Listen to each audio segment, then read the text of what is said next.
7.3 Setting App Friction Levels for Automatic Self-Control. Chapter 7.3 Setting App Friction Levels for Automatic Self-Control. Welcome back to Digital Dopamine Detox, where we're diving deep into practical ways to reclaim your focus in an age overloaded with digital distractions. In this chapter, we're zooming in on a powerful yet often overlooked tool, setting app friction levels to build automatic self-control. You might wonder, what exactly is app friction, and how can it help me break free from constant digital pull? Let's unpack that. Yeah.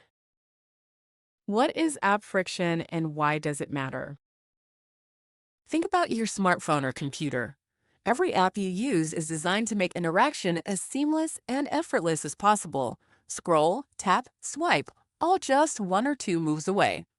This smoothness is great for usability, but it also means it's too easy to fall into endless loops of checking notifications, refreshing feeds, or binge watching videos. App friction refers to the intentional obstacles or added steps you introduce that slow down or complicate access to distracting apps or behaviors. It's like putting a small gate between you and your impulses, forcing you to pause and think before diving in. The beauty of app friction is that it works with your brain's natural wiring. When things are too easy, your impulsive system wins. That quick dopamine hit from a notification or a new like. But when there's some friction, your reflective system has a better chance to engage, making it more likely you'll choose to stay focused. Real-world examples of app friction. Let's bring this to life with some real-world examples. Screen time limits and app blockers. On both iOS and Android, you can set daily limits for apps like Instagram or YouTube. When you reach that limit, the app locks, adding a barrier. You can't just mindlessly scroll anymore, you have to consciously override the lock or wait till tomorrow. Turning off push notifications. Notifications are tiny digital taps on your shoulder. Turning them off or customizing them so that only essential alerts come through adds friction because you're no longer constantly invited back in. Using third-party apps that add passwords or delays. Some apps, like Forest or Stay Focused, make you wait a set amount of time before you can open distracting sites or apps. This delay creates a moment of reflection. Do I really want to do this now? Rearranging or hiding. Apps. Moving social media apps off your home screen or into folders means they're not right there at your fingertips. That extra tap or swipe adds friction, reducing impulsive use. Using airplane mode or do not disturb, temporarily cutting off connectivity or silencing alerts creates a friction zone where distractions are physically blocked. Yes. How to set the right level of friction for you. The key is to find a balance. Too little friction, and you'll still fall prey to distraction. Too much friction, and you might feel frustrated or cut off from important communications. The goal isn't to lock yourself out completely, but to create automatic self-control, a default environment where your brain naturally opts for focus. Here's a simple framework to guide you. 1. Identify your biggest time sinks. Is it social media, video streaming, endless news feeds? Start by pinpointing your most distracting apps. 2. Assess your current access. How easy is it to open these apps? Are they on your home screen? Do notifications pop up frequently? 3. Introduce friction gradually. Start small. Maybe move a distracting app into a folder or set a 30-minute daily limit. 4. Increase friction over time. If small changes aren't enough, add more barriers like password locks or uninstalling apps temporarily.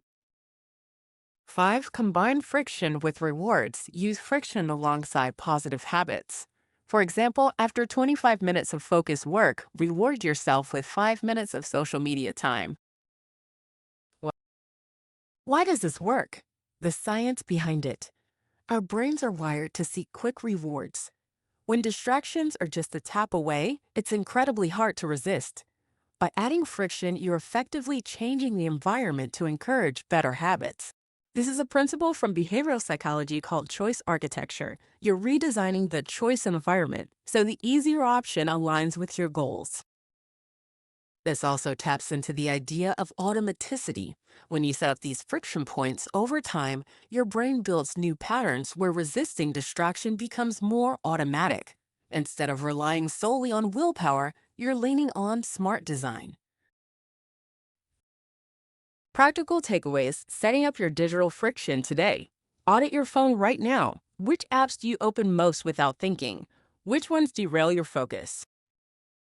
Set simple limits. Use your phone screen time or digital well-being features to cap your usage. Create physical friction, move. Distracting apps off your home screen. Use app folders or even uninstall them temporarily. Adjust notifications. Turn off all non-essential alerts. Reserve notifications for tools that truly help you.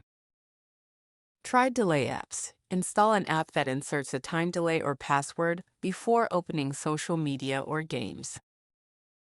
Pair friction with intent. Before unlocking an app, pause and ask, is this helping me right now or just killing time? Wrapping up. Setting app friction levels is like building digital speed bumps on the highway of your attention. They slow down the rush of impulsive behaviors, giving you space to regain control. This is not about deprivation. It's about designing your environment so your best self can thrive effortlessly. In the next chapter, we'll explore how to sustain these habits long-term and integrate them into your daily routines. But for now, start experimenting with friction.